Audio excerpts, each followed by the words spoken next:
अस्सलाम वालेकुम नाज़रीन, मैं हूं मलाइका इशफाक रावल और आप देख रहे हैं मेरा यूट्यूब चैनल।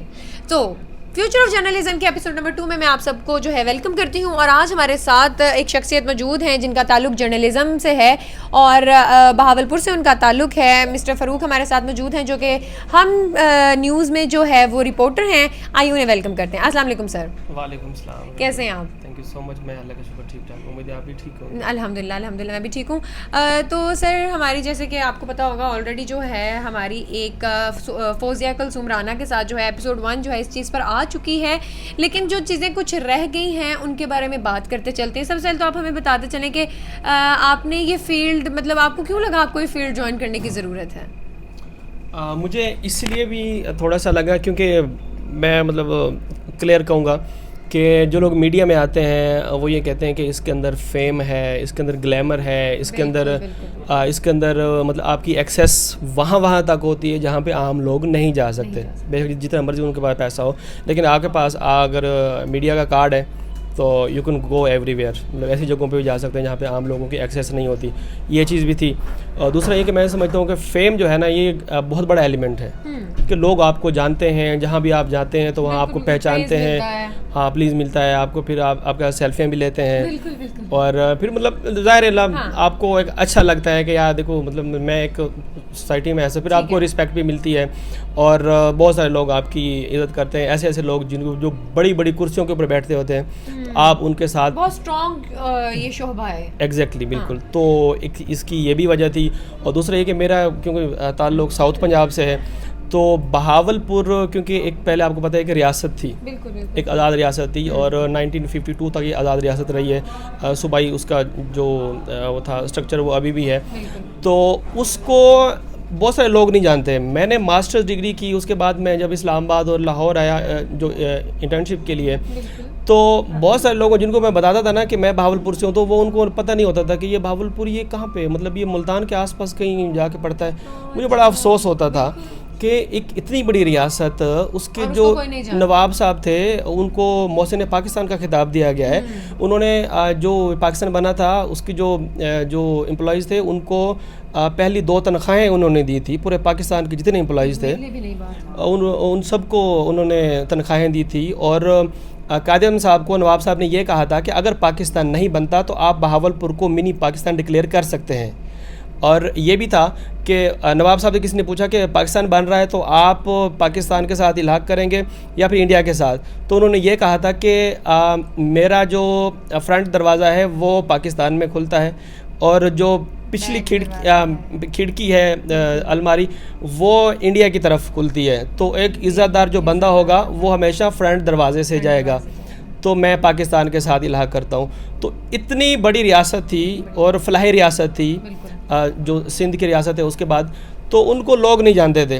तो मेरा एक ये भी एक एम था, मकसद था कि मैं बहावलपुर में रह के इस फील्ड में आके जब मैं लोगों को बताऊंगा तो मेरी जो बताऊंगा उसकी जो एक मैस लेवल पे लोगों को बता सकूंगा कि लोग मेरी बात मानेंगे भी सही। फिर मैं यहाँ का कल्चर दिखाऊं, यहाँ की हिस्ट्री दिखाऊं, यहाँ के लोग दिखाऊं। फिर इतना बड़ा चोलिस्तान है बहावलपुर के साथ जो मिलता है इंडिया में है, जो क्या कहते हैं उसको, राजस्थान और पाकिस्तान के अंदर चोलिस्तान है जिसका 63 लाख एकड़ उसका रकबा है और उसका लाइव स्टॉक है। वहाँ का एक अलग कल्चर है तो लोग उसको नहीं जानते थे। मेरा मकसद ये था कि अब फिर जब रियासत थी बहावलपुर उसके अंदर क्या कहते हैं 36 के करीब किले थे और बहावलपुर के जो है महलात हैं, मतलब बहावलपुर को महलात का शहर भी कहा जाता है, सिटी ऑफ पैलेसेस कहा जाता है, नवाबों का शहर कहा जाता है। तो मेरा मकसद ये था कि मैं एक अलग से, मतलब मोस्टली अब ये कि सहाफ़त में लोग आते हैं ख़ास तौर पे छोटे इलाकों से सिर्फ क्राइम की खबरें आ रही होती हैं। आपको पता है मोस्टली लाहौर चलता है या इस्लामाबाद चलता है या फिर बाकी छोटे इलाकों से अगर खबरें आती हैं तो वो सिर्फ क्राइम की आती है। यानी कि इन शॉर्ट आप अपने सिटी को रिप्रेजेंट करने के तौर पर भी इस शोबे में आए कि मतलब मैं जो है जो रिकॉग्निशन जो लोग नहीं जानते जो छिन गई है उसे दोबारा से जो है दुनिया के सामने लाया जाए। और फिर मैंने ऐसे किया, मैंने जो जितने महलात हैं मैंने उनकी रिपोर्ट्स बनाई, उसके बाद जितने पैलेसेस हैं उनकी रिपोर्ट्स बनाई, वहाँ कल्चर दिखाया। तो मतलब you stay focused on your path के मतलब मैं ये इसलिए आया था और मैं उसी पर जो है फोकस करना चाह रहा हूँ। अच्छा let's just dive into the topic. तो हम बात कर लेते हैं स्टूडेंट्स की जो कि स्टूडेंट्स हैं वो लोग इस फील्ड में आ रहे हैं, मैस कॉम कर रहे हैं, अब मुझे ये बताएं कि जब भी कहीं जॉब के लिए जाते हैं वो लोग कहते हैं कि आप एक्सपीरियंस है तो हम आपको जॉब पे रख लेंगे, ठीक है, या फिर वो एज एन इंटर्न काम करते हैं तो इंटर्न के बाद जॉब मिल जाती है। तो आप सबसे पहले मुझे ये बताएं कि एज अ स्टूडेंट पढ़ाई के साथ साथ ही ऐसे कौन से चैनल्स हैं जिनको हम ज्वाइन कर सकते हैं, क्योंकि ये गाइडलाइन हमारे बच्चों के पास मौजूद नहीं है। तो मुझे उन चैनल्स के नाम बताएं जो कि आप पढ़ाई के साथ साथ ज्वाइन कर सकते हैं, आप अपने आप को सपोर्ट कर सकते हैं, लाइक प्रोजेक्ट बेस्ड, क्योंकि अब ज़ाहिरी बात है एक स्टूडेंट है तो उसने यूनिवर्सिटी भी जाना है और साथ साथ अपना ये काम भी करना है। तो कौन से ऐसे नेटवर्क्स हैं जो ऑफर करते हैं कि आप हमारे साथ प्रोजेक्ट पे काम करें और हम जो है आपको पे करेंगे इस पे, so you can also support your studies. आप मुझे उसके बारे में थोड़ा गाइड करें।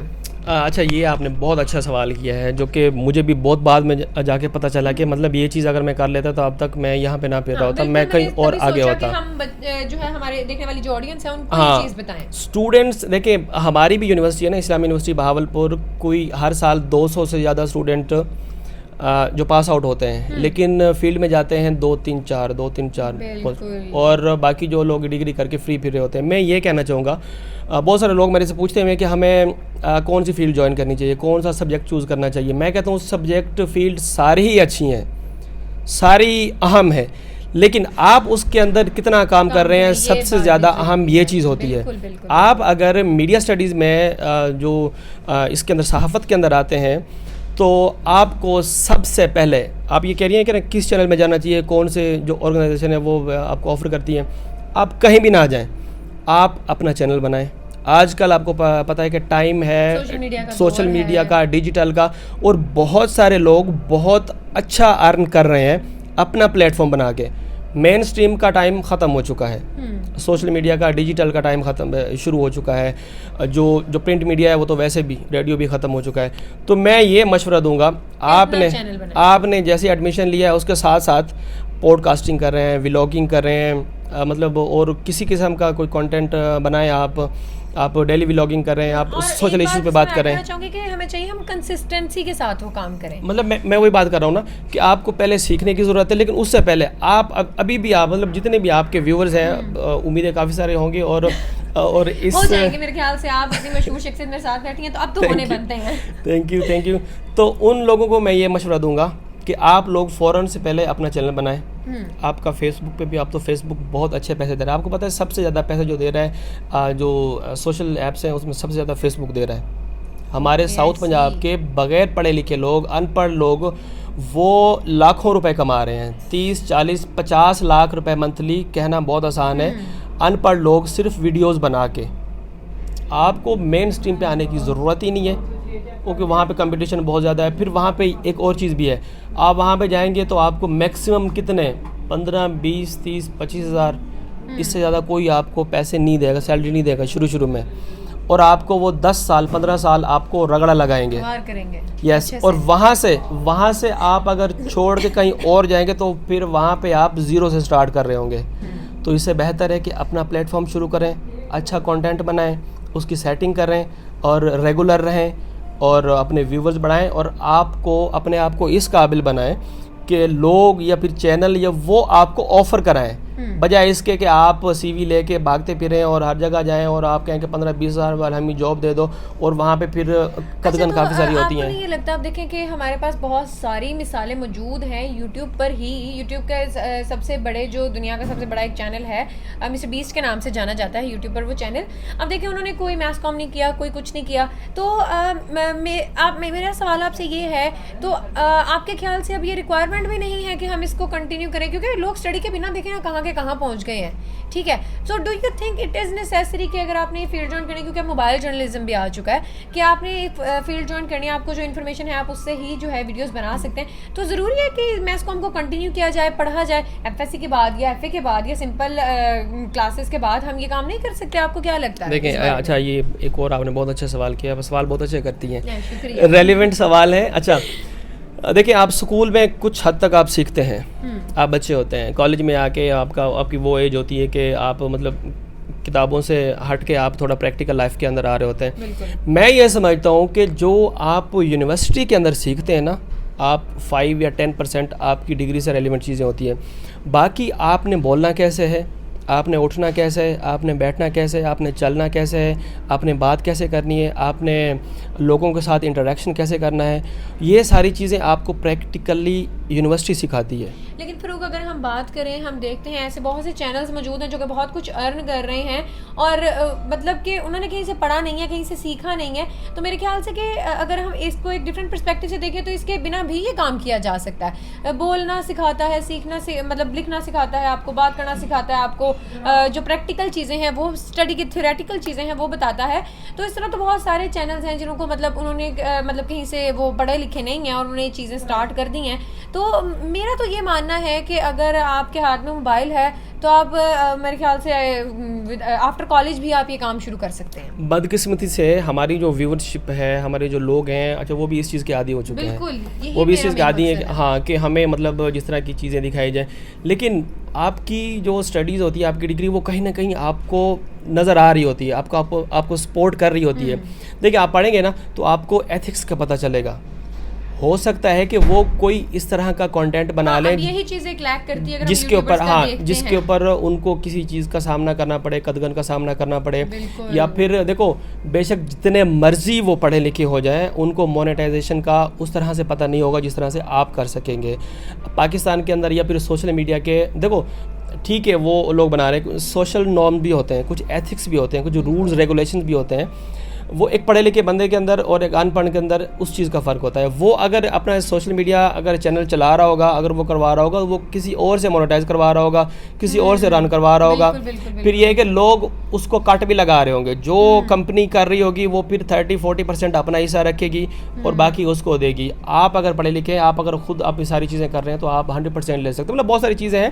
कहने का मतलब ये कि डिग्री जो है वो आपको पे करती है, डिग्री के बगैर हाँ बहुत मुश्किल हो जाता है आपको। हो सकता है आपको कहीं इसी बड़े प्लेटफॉर्म पे आप जॉब ऑफर हो या फिर आपको यहाँ जाके बैठना पड़े, तो आप कम से कम बता तो सके ना कि मैंने डिग्री की हुई, मेरे पास डिग्री भी है। बस खाली यूट्यूबर नहीं हूँ और मैं घर के फैमिली के व्लॉग्स दिखा के ऐसे ही मशहूर नहीं हो गया, कि क्या कहता है, जो कि बड़ी एक कॉमन चीज़ है। बिल्कुल। अच्छा, बात करते चलें थोड़ा सा टॉपिक से हट के, टॉपिक पे बल्कि रहते हैं। और ये एक सवाल है मेरा आपसे कि आजकल ये जो चैनल्स हैं, ये व्यूवरशिप लेने के लिए, अभी हमने बात की ना कि अगर आप पढ़े लिखे होते हैं तो आप जो है बहुत ज़्यादा एथिक्स में रहकर काम करते हैं, तो इतने बड़े बड़े चैनल्स हैं, इतने बड़े बड़े वो ब्लंडर्स कर रहे हैं। ये भी थे वो हो गया तागूत वाला एक ब्लंडर हो गया, और थप्पड़ मारे जा रहे हैं एक दूसरे को चैनल्स पे।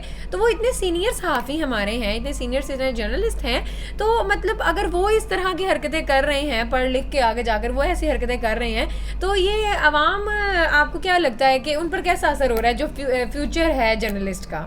रेटिंग का चक्कर है, टीआरपी का चक्कर है। ऑब्वियसली ये जो सोशल मीडिया है, डिजिटल मीडिया, उसने इतना ज़्यादा उसका इन्फ्लुएंस है कि अब मजबूरन मेन स्ट्रीम वालों को, देखें जो टीवी के ऊपर चीज़ें चली हैं वो चीज़ नहीं थी। अब आप उस जिस प्रोग्राम का आप रेफरेंस दे रही हैं ना, आप वो पूरा प्रोग्राम देखें ना, कुछ उसके क्लिप्स आ भी चुके हैं।